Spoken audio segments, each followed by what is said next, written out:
Mario Rivadulla presenta Teledebate con Ramón Reyes, Alex Jiménez y Dilenia Cruz. Teledebate, objetivo y veraz, siempre fiel a la verdad. Bienvenidos amigas, amigos televidentes, a una nueva entrega de Teledebate, donde ya con Ramón Reyes medio recuperado, va a estar con nosotros por la próxima hora, como siempre compartiendo con ustedes temas de interés nacional e internacional. Y una muy interesante e importante entrevista que presentaremos en el próximo segmento. El pensamiento hoy dice así: en muchas ocasiones la verdad resulta hija del tiempo. Sí, y vamos a recordar que ocurrió un día como hoy, pero en el año 1866, cuando en la ciudad de Santiago de los Caballeros se creó un triunvirato integrado por los generales Gregorio Luperón, Pedro Antonio Pimentel y Federico Jesús García. Y en 1880 el propio general Gregorio Luperón promulgó una nueva constitución en la cual se establecía la celebración de elecciones presidenciales cada 2 años. En 1908 nació en Londres el notable escritor británico Ian Lancaster Fleming. Dotado de una gran imaginación, fue el creador del famoso agente secreto 007, del cual se han llevado varias de sus obras al cine.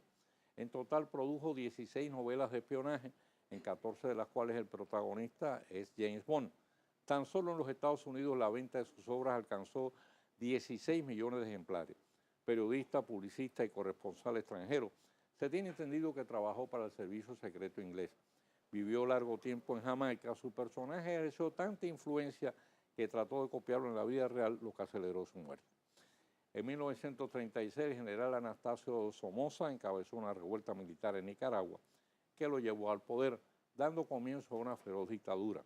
Conocido por el alias de Tacho, a su muerte lo sustituyó su hijo apodado Tachito, quien dio continuidad al régimen absolutista de su padre hasta que fue derrocado por la revolución sandinista. Bueno, la actualidad, como siempre, pues tiene diferentes nombres. Señores, conmueve, Ramón, estremece, provoca pesar, indignación e ira. La fotografía que en su edición de este día publica en primera plana el matutino Hoy de Rubí Dalisa Torres, hija mayor del asesinado oficial de Mercedes del Carmen Torres Báez, quien, anegada en llanto y con voz entrecortada, despidió el duelo de su progenitora. Esperar la menor reacción de arrepentimiento de sus matadores está más allá de toda esperanza. Los autores del crimen no pertenecen a la raza humana. En la escala natural figuran en el rango de las fieras más salvajes. El deseo externado por el septuagenario padre de la víctima de que solo quisiera que hagan a sus matadores lo mismo que ellos le hicieron a su hija, si posible en un parque, a la vista de todos, resulta más que la simple expresión momentánea de dolor de un ser sumido en angustia. Lamentablemente es reflejo de la cada vez más acentuada y generalizada falta de confianza en la capacidad de la justicia para sancionar a lo que apropiadamente calificó de crápula.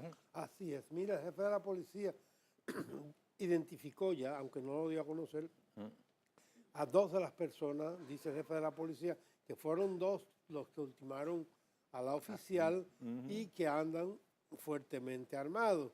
Bueno, ya eso dice mucho. Recuerden que ellos le llevaron el arma a la subteniente asesinada. Bueno, en lo que va de año, 16 policías han perdido la vida en forma violenta, en intercambio de disparos, emboscadas o atracos para apoderarse de su arma de reglamento. Una pregunta tonta: la Comisión de Derechos Humanos ha visitado a los familiares de algunos para al menos expresarles su condolencia. Se informó que la familia del asesinado oficial Mercedes del Carmen Báez Torres no quedará en desamparo. Es lo menos, como debe también quedar bajo permanente amparo del Estado la familia de los restantes que han sido víctimas de la violencia criminal. Falsa alarma en el avión, quizás haya sido fruto de una información errada o respondido al simple deseo de una broma macabra. Las 2 llamadas recibidas ayer por las autoridades advirtiendo sobre la existencia de una bomba en el interior de un avión procedente de Bélgica con 274 pasajeros a bordo, que tomó pista en el Aeropuerto Internacional de las Américas y obligó a desviar el resto del tránsito aéreo. Si se trata de lo primero, pasa. Si de lo segundo, se impone un fuerte correctivo penal para que el bromista tenga sobrado tiempo de compartir sus chistes con la población del penal de La Victoria. Sobre esta situación hay que volver a insistir en la necesidad de evitar llamadas falsas al 911. Hay sanciones establecidas para quienes lo hagan, pero es preciso que se apliquen sin contemplaciones. Hay que evitar por todos los medios que tomen el nuevo sistema de mojiganga, ¿eh? Y contundente, la Dirección General de Impuestos Internos ha hecho bien con la publicación del comunicado que hoy figura a página completa en la prensa escrita, respaldando el veto presidencial a la ley aprobada por el Congreso, donde se extiende de 5 a 7 años la antigüedad para la importación de vehículos de medio uso a ser comercializados en el mercado nacional. Las razones expuestas en dicho comunicado son contundentes y convincentes, tanto como los interesantes datos que ofrece sobre la edad de los vehículos que están circulando en el país. La mayoría son muy viejos. Bueno, y no hay que decir los vehículos públicos, del concho. Bueno. De 20 y 25 años. Y ahí pues un gran amigo de, a ver si sube por favor la información, un gran amigo de Ramón, el Papa Francisco, sí, señor, acaba de hacer otra de las suyas. Cada vez que habla estremece los cimientos de la iglesia, pone en alerta a los periodistas, para lo que siempre resulta noticia novedosa, y despierta el asombro y la admiración de la Grey Católica. En esta ocasión al declarar que el celibato de los sacerdotes no es un dogma de la iglesia, sino una decisión personal. Se entiende que al decir esto abre las puertas para un exhaustivo debate sobre el controversial tema de si los sacerdotes deben contraer matrimonio o no. Hay quienes han expresado que el rechazo tradicional de la curia romana a esa posibilidad es de orden económico para preservar la propiedad de los bienes de la iglesia, de la comunidad de gananciales y el derecho de herencia. Pero yo creo que eso no sería difícil, Ramón, tú que eres abogado, si en las capitulaciones matrimoniales se establece que los bienes eclesiásticos quedarían siempre como propiedad reservada al Vaticano o de los obispados, según sea el caso. Eso no es tan difícil. Y estoy de acuerdo plenamente con lo que dice el tu amigo. Sí, mi amigo. Yo venero, sigo mucho el ejemplo de humildad, de sapiencia de ese argentino que es nuestro primer papa del continente. Y ciertamente que es así. No hay, incluso antes de establecer el celibato, los sacerdotes tenían compañeras y estaban casados. Él dice inclusive que hay sacerdotes casados, y no solo de la Iglesia Católica, sino de otras profesiones religiosas. Sí. Bueno, yo creo que es lo mismo, es una decisión de carácter personal. Lo que pasa es que a veces con el decursar del tiempo se convierte en una especie de dogma, pero sin serlo, en realidad. Sí, así es. Sí. Entonces, por otro lado, señores, la entidad Creso, que integran varias empresas que aportan recursos para apoyar a los atletas dominicanos de alto rendimiento que nos representan en los eventos internacionales, sigue constituyendo un valioso referente de preocupación, no solo por su desempeño en el terreno de la competición, sino también por su posterior desenvolvimiento como ciudadanos útiles y capaces de labrarse un porvenir cuando hayan llegado al final de su capacidad deportiva. El grupo no solo sostiene económicamente a 83 deportistas en distintas disciplinas y cubre sus gastos de entrenamiento y manutención, sino que les facilita becas de estudio profesional aquí y en el extranjero hasta el nivel de maestrías. La ayuda a los atletas está condicionada a que estudien y completen sus respectivas carreras, que les garantiza una existencia digna y cubierto de necesidades materiales. Las empresas involucradas son Vicini, donde partió la iniciativa, Central Romana, Claro, Ferquido, Sociedad Industrial Dominicana, Banco Popular, Grupo Rica, Grupo Universal y Sol Company Dominicana, trabajando conjuntamente con el Comité Olímpico que preside Luisín Mejía. Mira, Ramón.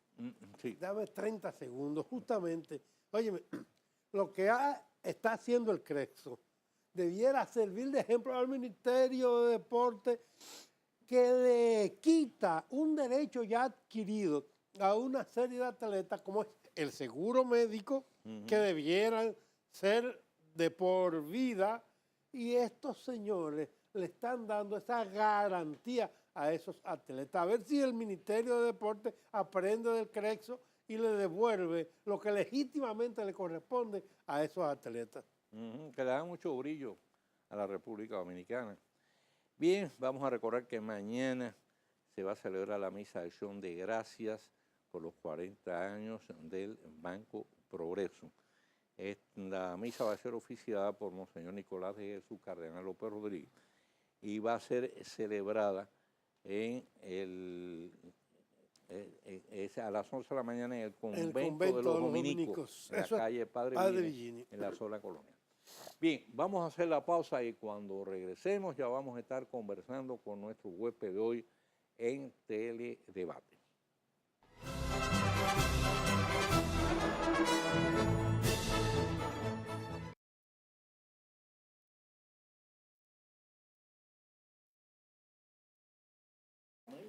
Freddy Hanna.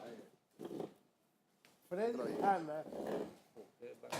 Freddy Hanna fue vicepresidente ejecutivo del Banco de...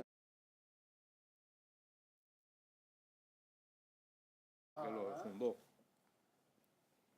Ingeniero Freddy Hanna, Sí, hermano de William. hermano de... William Hanna. Por cierto, hace mucho con William Hanna acá. Está bien, jodiendo. Está bien. Polémico. Fue mi profesor. Sí. Excelente. Excelente. Él tiene un programa de televisión con... 100%. 100%, así mismo le conjuntamente con Fanfan Alcántara. Anestesiólogo y nuestro hermano. ¡Ey! Fanfan. Del Centro Médico UCE. Yo quiero mucho a Fanfan.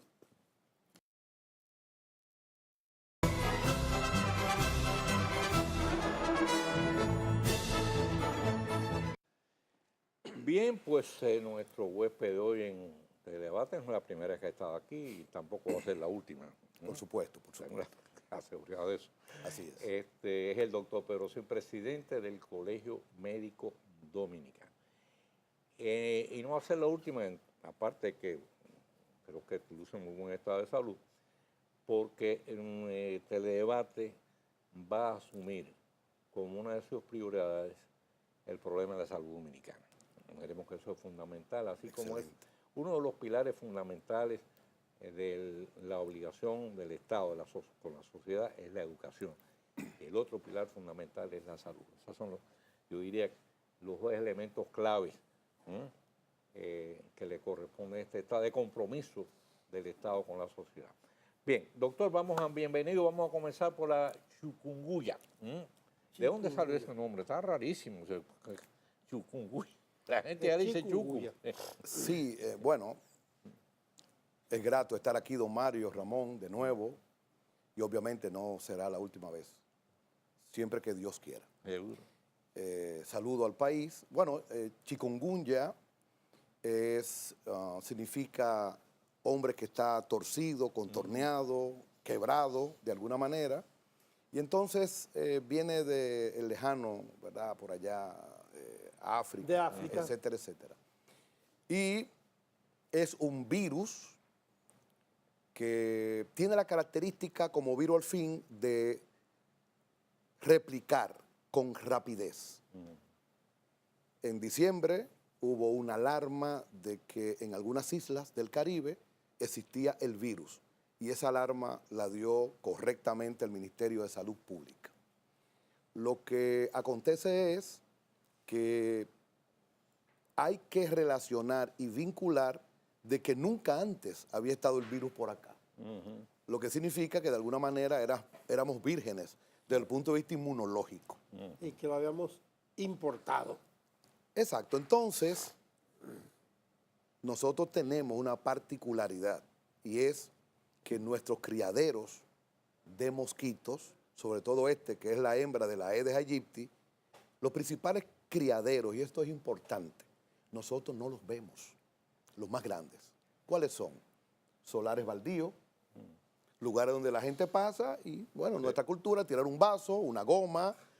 ¿Cuántos millares de tapitas de refresco Correcto. están boca arriba y cuando llueve son criaderos? Entonces hemos dicho que debemos alertar, debemos motivar para que todos nuestros alcaldes, todas las alcaldías del país completo, lancen una logística que culminen en desmontar e ir a esos lugares. Porque la parte de la casa, bueno, la casa es todo el entorno, el techo, el callejón y el patio. Bueno, por allí pues se ha volcado lo que hemos llamado la movilización social, que yo quiero desde aquí volver a repetir. Incluye a los partidos políticos. El país tiene un problema de salud nacional. Los colores vamos a colocarlo a un ladito mientras tanto. Correcto. La iglesia, todas, los clubes, la junta de vecinos. ¿Por qué, don Mario? Nosotros tenemos una inquietud y es, si nosotros con la estrategia logramos vencer y disminuir a su máxima expresión los criaderos, estamos golpeando el dengue, porque es el mismo vector, Correcto. ¿verdad?, que Correcto. transmite este virus, que son Matando dos pájaros de un tiro. Exactamente, entonces esa es la intención nuestra del ámbito del Colegio Médico Dominicano.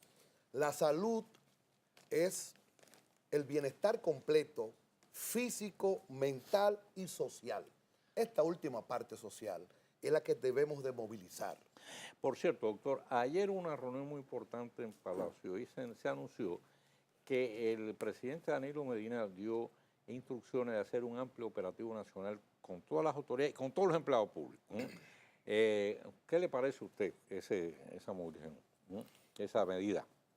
Me luce que conociendo las características personales, su perfil y la competencia que tiene como presidente de la República, el licenciado Danilo Medina Sánchez, ha sido una respuesta vigorosa, volcando su liderazgo a una situación nacional que él comprende y entiende.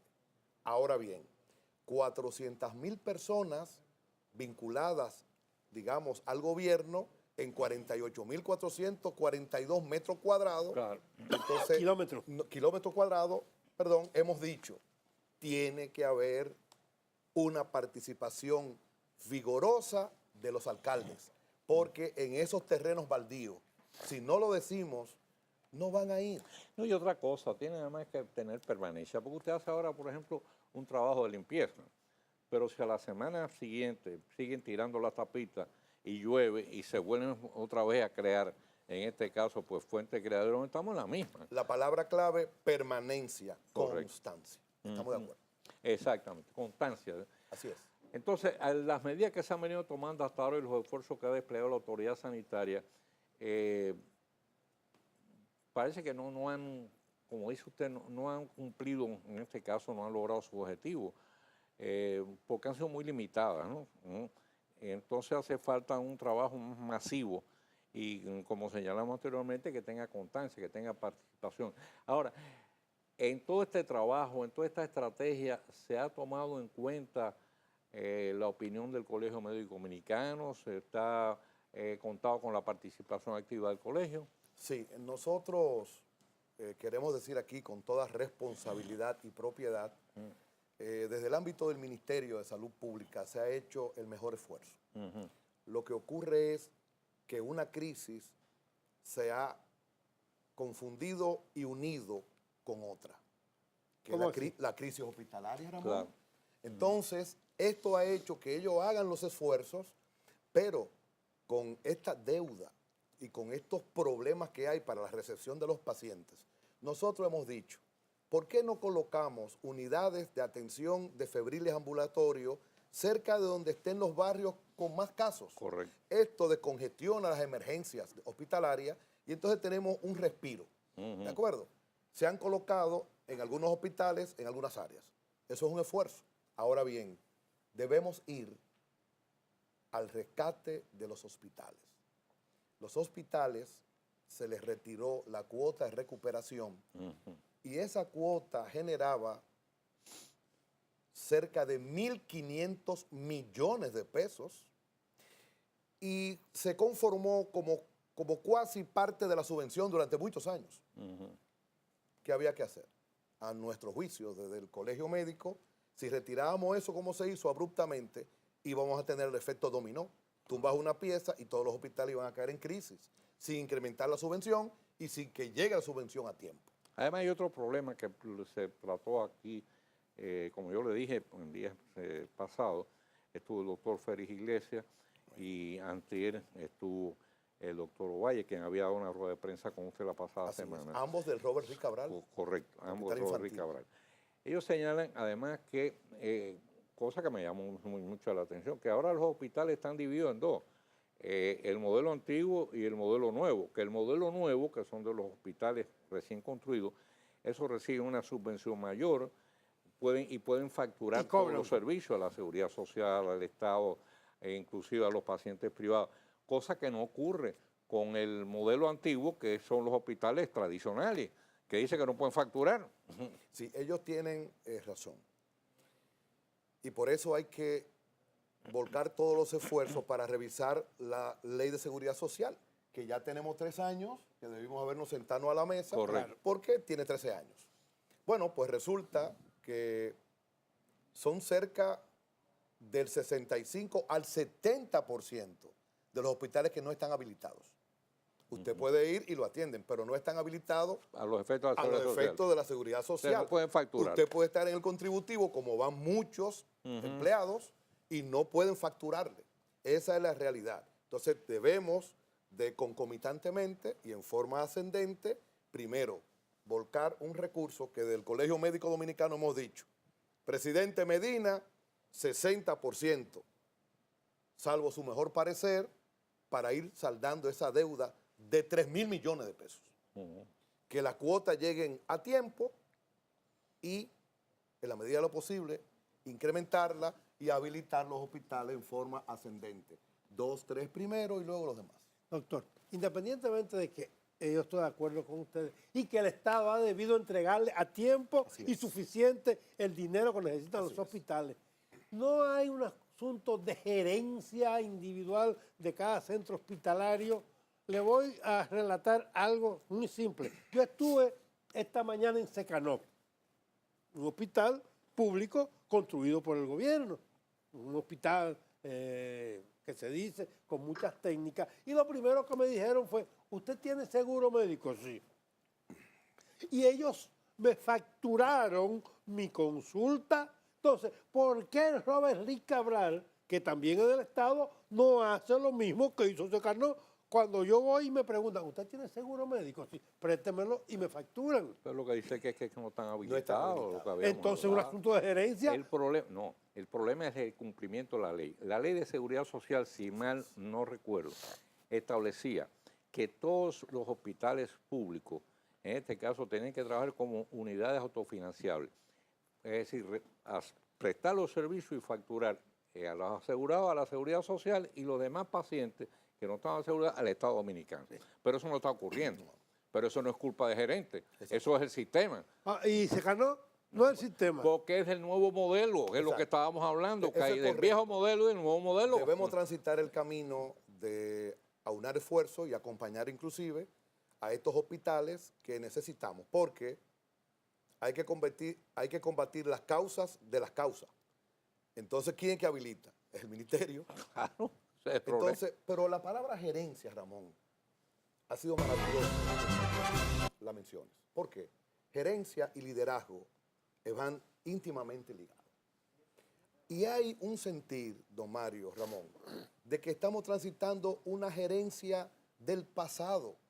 Miren, la gerencia de usted ir al castigo, eso es cosa del pasado. Claro. La gerencia de manejar pequeñeces y no proyectos como el que estamos conversando, es lo que debemos de transitar, la motivación, el trabajo colectivo.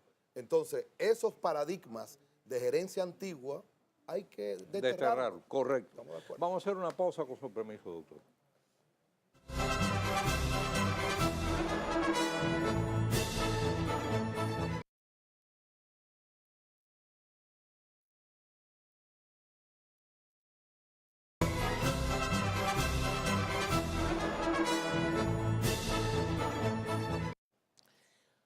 Doctor, por las entrevistas que sostuvimos anteriormente con el doctor Jesús Peri, Iglesias, y después el doctor Ovalle, nosotros llegamos a la conclusión de que, no sé si estamos equivocados, usted podrá con su mayor experiencia decirnos sí o no, que no se puede analizar el problema de los hospitales en forma específica, como si fuera un compartimiento estanco, sino que es parte de un problema general de salud, que el sistema de salud necesita una reforma integral, que incluya, lógicamente, incluiría también lo que es, en este caso, el sistema hospitalario. Sí. ¿Estoy equivocado? No. Eso es muy correcto. Sin embargo, previo a eso, nosotros debemos de hablar de lo que son las determinantes sociales. Hay que ver qué cantidad de jóvenes están en inicio de año buscando trabajo. Correcto. Oportunidades. Miren, yo no tengo ninguna duda, el comportamiento de la persona en términos sociales están íntimamente vinculados al espacio socialmente que se le ha dado, la condición de vida. Sí. Se habla de una vivienda digna, de un trabajo digno, se habla de lo que es una alimentación adecuada, se habla de lo que es recreación. Entonces, cuando nosotros observamos todo esto, entonces las políticas públicas deben de ir en esa dirección, que esa carga sea menor. Entonces, tenemos esa problemática y nosotros decimos, para el manejo hospitalario, el componente principal es su entorno, es decir, la atención primaria a través de unidades que son, digamos, especializadas en un sentido. Ahí están, por ejemplo, los médicos familiares y comunitarios, con otro equipo de médicos que van a qué? Bueno, van a atender con una primera entrada, una primera puerta, a familias y la van a organizar.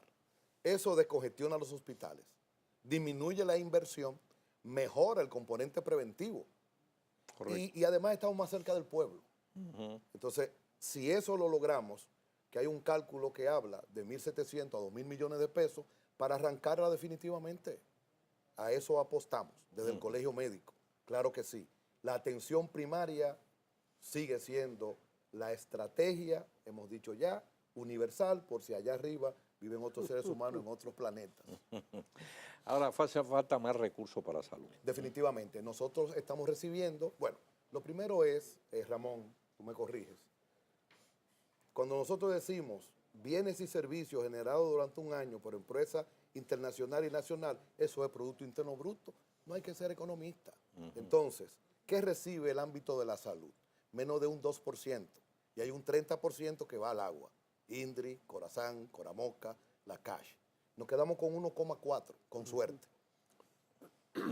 1,4. Sí. Para la educación se logró el 4. Entonces, ya con ello sabemos que debemos de transitar el camino de ir a lo que son los problemas, están diagnosticados, están todo ahí, porque hay muchos temas.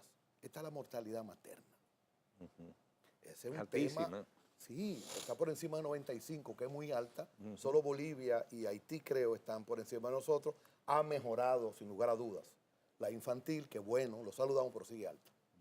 Entonces, son 3 las causas de mortalidad materna. Primero, los trastornos hipertensivos del embarazo. Lo segundo, los sangrados. Y lo tercero, la sepsis, las infecciones. Después del parto, en fin.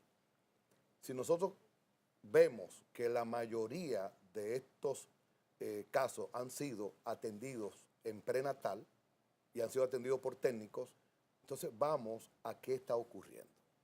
Bueno, vamos al sangrado.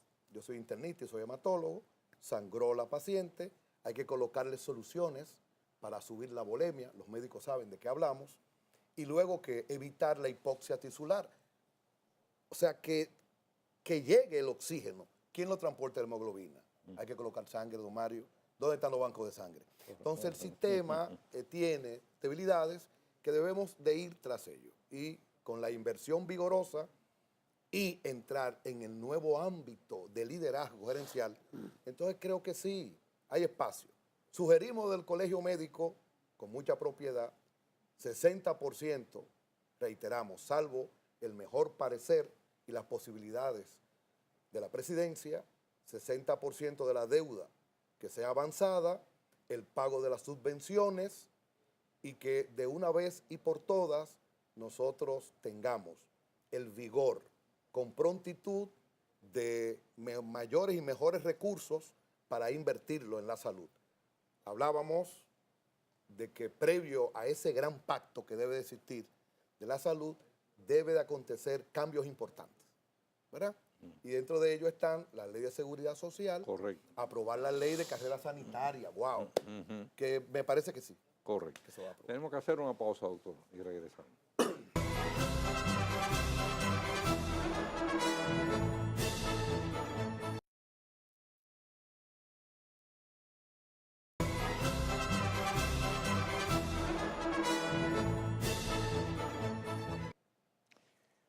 Bien, estamos conversando ya en los minutos finales con el doctor Pedro Sin, presidente del Colegio Médico Dominicano, sobre este tema fundamental que es la salud, el sector de la salud.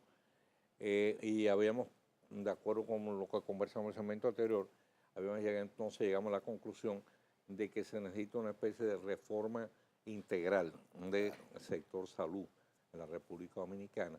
Es decir, no ir analizando los problemas como si fueran problemas aislados, compartimentos estancos, sino todos vienen a ser es una cadena, es decir, Claro. sí, entonces están todos anillados. Ahora, un problema fundamental debe ser entonces la revisión y aplicación de la Ley de Seguridad Social, que fue la que estableció, creo que si mal no recuerdo fue un plazo de 5 años que le dieron a los hospitales, Claro. para que pudieran reconvertirse y convertirse en este sentido, pues, repito, en unidades autofinanciables, autogestionables, que pudieran dar servicio y facturar al Estado y a la Seguridad Social, que es lo correcto. Claro. Y de esa forma los hospitales no tendrían que estar mendigando o que le manden el subsidio, porque tengo la seguridad, por ejemplo, por los datos que dio aquí el doctor Ovalle, de la cantidad de servicios que presta el Roberry Cabral en un año, y si pudiera facturar todos esos servicios al Estado y a la Seguridad Social, tengo la seguridad que no necesitaría absolutamente un solo centavo. O sea, recibiría ingresos suficientes en relación a la productividad, a su trabajo. Consultas, eventos quirúrgicos, procedimientos, Pruebas de laboratorio. pruebas de etcétera. laboratorio. Eso es muy correcto. Bien, yo le haría una sugerencia, porque ¿qué le parece el Colegio Médico Dominicano en este caso? Que ustedes elaboran una especie de proyecto de reforma integral de salud, que ustedes entienden que deben ser, las cuestiones que deben ser modificadas, ¿no? En este caso, para que el sector salud, en definitiva, pues rinda los objetivos para que se supone que debe, en este caso, rendir, ¿no? En Sí, favor de así la es. población, sobre todo la salud preventiva. Claro.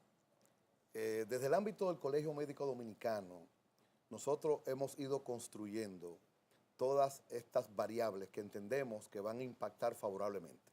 No olvidemos que de los fundamentos de la calidad, bueno, pues tenemos el trabajo colectivo y mejorar continuamente los procesos. Nosotros queremos acompañar a las autoridades sobre la base de que haya la objetividad y la transparencia que ameritan procesos vinculados a la salud, que por demás va desde el útero hasta el fallecimiento. Correcto. Entonces es un ciclo muy largo, ¿verdad? Donde debemos estar permanentemente procurando el ámbito de la prevención para entonces tener un país saludable. Sin la salud es difícil uno llevar a cabo una serie de actividades normales, cotidianas en la vida. La educación es también súper importante. Llega hasta bachillerato y luego UAS, desde el punto de vista del Estado, del gobierno. La salud no. La salud no hay manera, es permanentemente que tenemos que verla. Y estamos, por supuesto, en el mejor ánimo de llevar y colocar a la mesa todo un proyecto que socialicemos y que desemboque finalmente en lo que todos estamos esperando, un gran pacto para uno de los bienes más preciados que es la salud. Exactamente. Bueno, don Ramón, ya usted tiene respuesta a esa inquietud, porque usted tiene mucha preocupación en ese sentido. Tengo preocupación. Y sobre lo he el externado aquí particular. varias veces la necesidad Con de toda que, la razón del mundo. sí, Eso de es que así. haya un pacto que comprometa en este caso al gobierno y a todos los sectores de la... Así es. al gobierno y a todos los agentes del sector salud específicamente y a todas Y a las la población instituciones de misma. sociedad. Y a la población misma. Debe Todos de somos agentes. participar la población.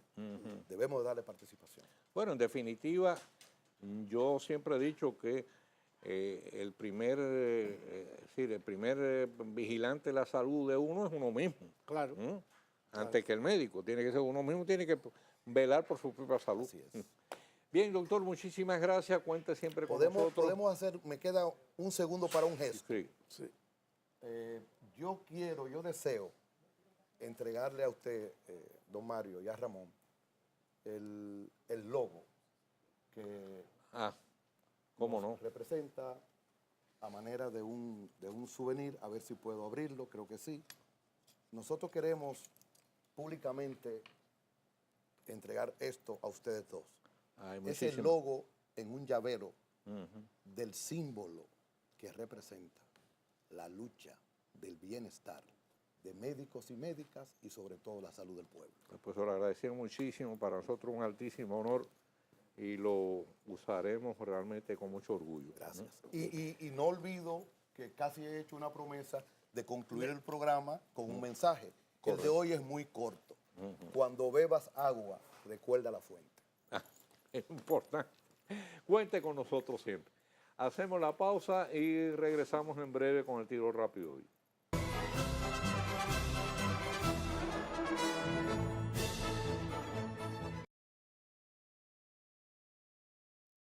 Teledebate El Tiro Rápido de Mario Rivadulla.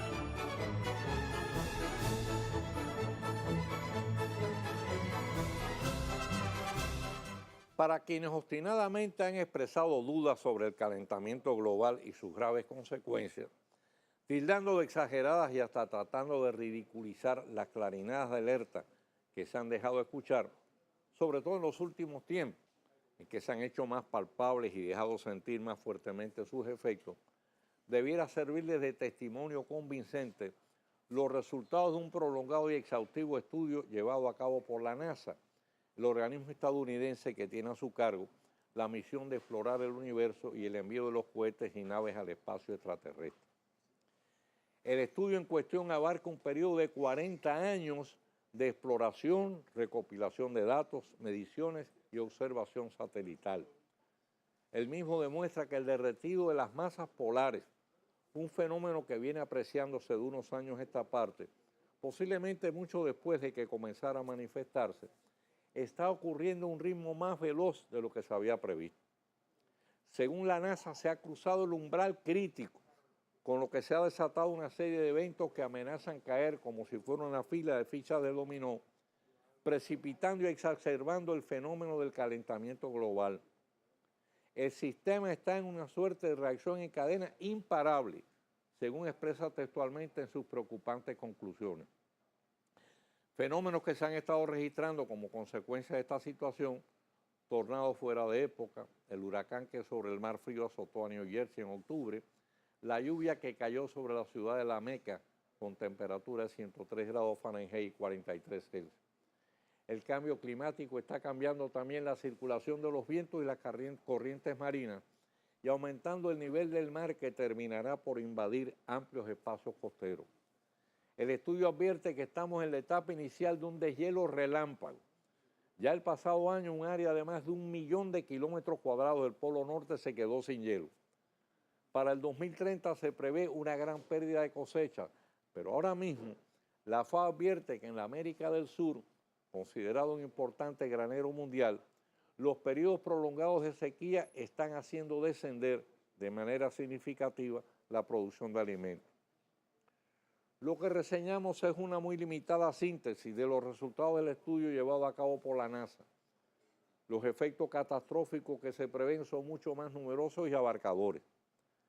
Si traemos hoy el tema de este espacio, no es para crear alarma, sino para llamar la atención sobre la necesidad de prepararnos con tiempo anticipado para los seguros más que probables efectos negativos que pudieran registrarse en el país como consecuencia de este deterioro progresivo de la calidad del medio ambiente, prestar máxima atención al tema y asumir las disposiciones cautelares que sean de lugar a fin de minimizar posibles riesgos y daños.